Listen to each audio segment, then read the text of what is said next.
गुरुवार को भारतीय जनता पार्टी प्रत्याशी जालम सिंह पटेल के समर्थन में भारतीय जनता पार्टी के पूर्व राष्ट्रीय अध्यक्ष डॉक्टर मुरली मनोहर जोशी ने स्थानीय जनपद मैदान पर विशाल जनसभा को संबोधित किया।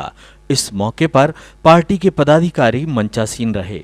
श्री जोशी ने अपने भाषण में कांग्रेस पार्टी पर जमकर प्रहार किए। और मुद्दा आधारित राजनीति 65 साल बाद सकारात्मक राजनीति, नहीं तो हमेशा जितने भी चुनाव आज तक हुए हैं सब इसके आधार पे हुए कि हमें ये राजनीति विकास के मुद्दे पे आई।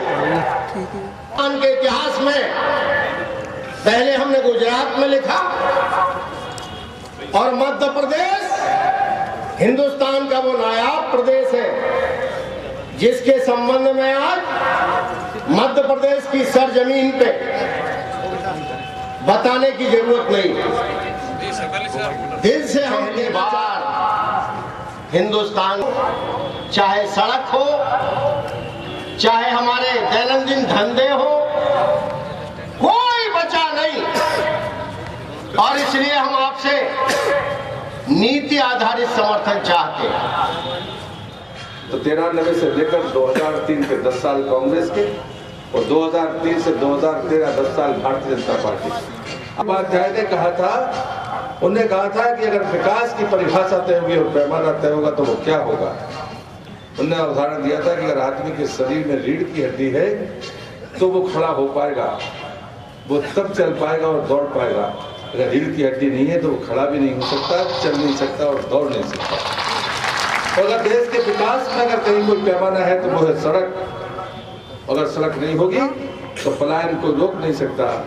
एक समय आएगा कि गांव सूख जाएंगे, दुबले पतले जगह सूख जाएंगे, शहर मोटे हो जाएंगे और कालांतर के बाद मोटापे के कारण शहर बीमार हो जाएंगे और गांव दुबले पतले के कारण सूखे होकर नष्ट हो जाएंगे।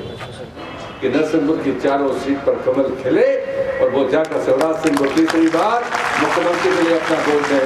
इस बात के लिए मैंने अपने आराध्य परम पूज्य डॉक्टर जोशी को यहाँ पर आमंत्रित किया था, क्योंकि मैं चाहता था कि इस विजय में अगर कोई आशीर्वाद देने आ सकता है तो सदैव डॉक्टर साहब आ सकते हैं।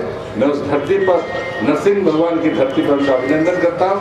मेरा नाम प्रहलाद है, मैं उनका भक्त हूँ, तो मैं समझता हूँ कि मैं उनको बिना उपचार करके यहाँ तक प्रार्थना करता हूँ कि दुआएं और हम सबको आशीर्वचन दें।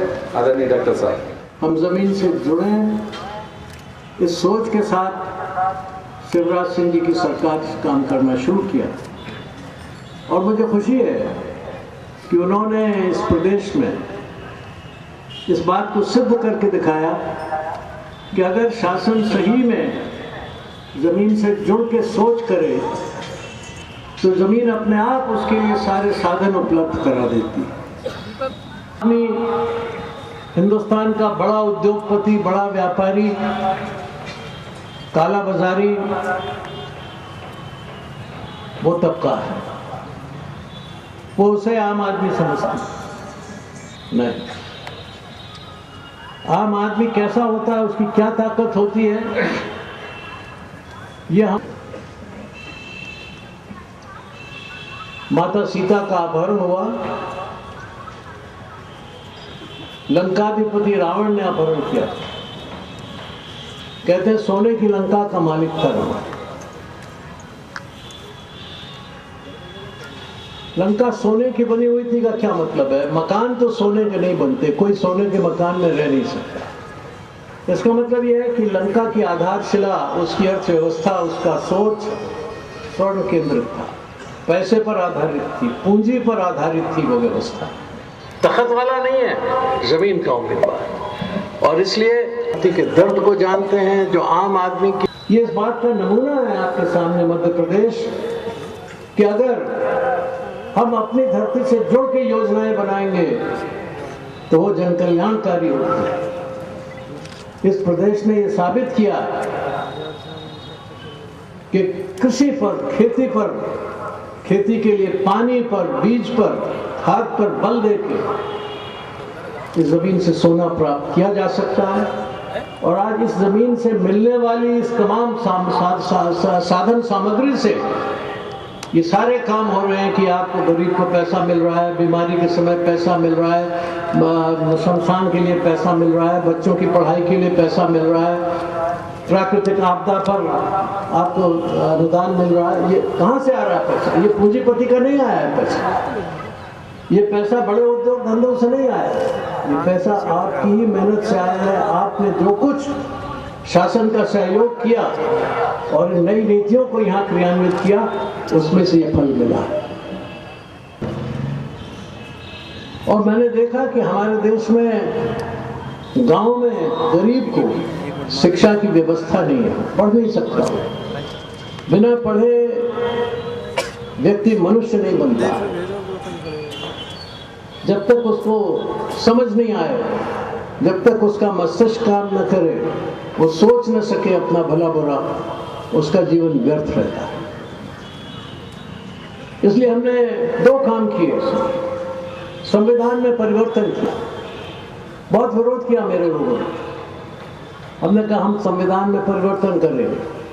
अगर व्यक्ति को वोट देने का हक आपने संविधान में दिया है, तो कैसे वोट दिया जाए इसको समझने का हक भी संविधान में होना चाहिए। और इसलिए हर व्यक्ति को प्राथमिक शिक्षा अनिवार्य और निःशुल्क मिलने की व्यवस्था संविधान में होनी चाहिए। और इसलिए हमने तब ये कानून बनाया, संविधान में परिवर्तन किया और कहा कि अब 6 साल से 14 साल तक का हर बच्चा, उसको अनिवार्य और निःशुल्क शिक्षा मिलेगी। सर्व शिक्षा अभियान चला, तो सब पढ़े आप देखते हैं। आज तो मौजूदा कांग्रेस की सरकार बड़े जोर शोर से कहती है कि सर्व शिक्षा अभियान, सर्व शिक्षा अभियान। उन्होंने नहीं चला, हमने चला। नतीजा, आज हमारे बच्चे गांव में पढ़ रहे हैं। उसके बाद मध्याह्न योजना भोजन की भी, क्योंकि अगर बच्चा गरीब है, खाने को नहीं है घर में, माता पिता 2 जून की रोटी अपने लिए नहीं ला सकते तो बच्चे के लिए कहाँ लाते? इसलिए इसको भोजन मिलना चाहिए, मध्याह्न भोजन मिलना चाहिए। हमने कहा जहाँ से आदमी 20 लाख रुपए की कार खरीदने के लिए लाएगा, वहीं से 2000 रुपया अपने गरीब बच्चे के लिए भी दे सकेगा। सेस लगा दो, इनकम टैक्स हो सके। आज इनकम टैक्स के ऊपर एजुकेशन सेस लगी हुई है, एजुकेशन का टैक्स है। जिसके पास है उससे लो, और जिसके पास नहीं है उसको। ये नीति जब बनती है तब देश का कल्याण होता है। कांग्रेस की नीति क्या है? जिसके पास नहीं है उससे लो, और जिसके पास सब कुछ है उसे और। ये आम आदमी का ये कहते हैं ना, हमारा हाथ आपके साथ है, हमारी जेब से निकालो और उनके हाथ में रखो। ये गलत नीति, ये ठीक नहीं है। ये आम आदमी के हित की नीति नहीं है, देश के हित की नीति नहीं है।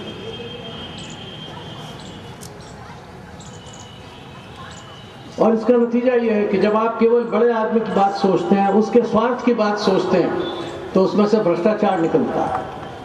जब राजनीति के ऊपर धन हावी हो जाए, जब राजनीति के ऊपर व्यापार हावी हो जाए, उद्योग हावी हो जाए, तो राजनीति में भ्रष्टाचार के अलावा और कुछ नहीं बचता।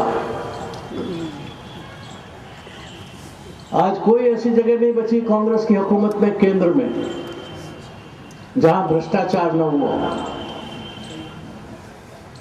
आकाश में हुआ, मोबाइल फोन की में भ्रष्टाचार 1,76,000 करोड़ का आकाश में हो गया।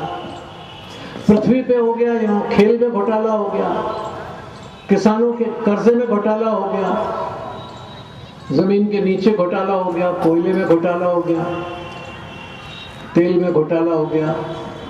कौन सी जगह बची? रेल में घोटाला, खेल में घोटाला, तेल में घोटाला और जेल में घोटाला।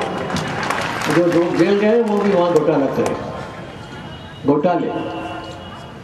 ये जो केंद्र में घोटालेबाज लोग हैं, उनको कहिए कि मध्य प्रदेश को घोटालों से मुक्त रखो। ये यहाँ चोरी मत होने दो।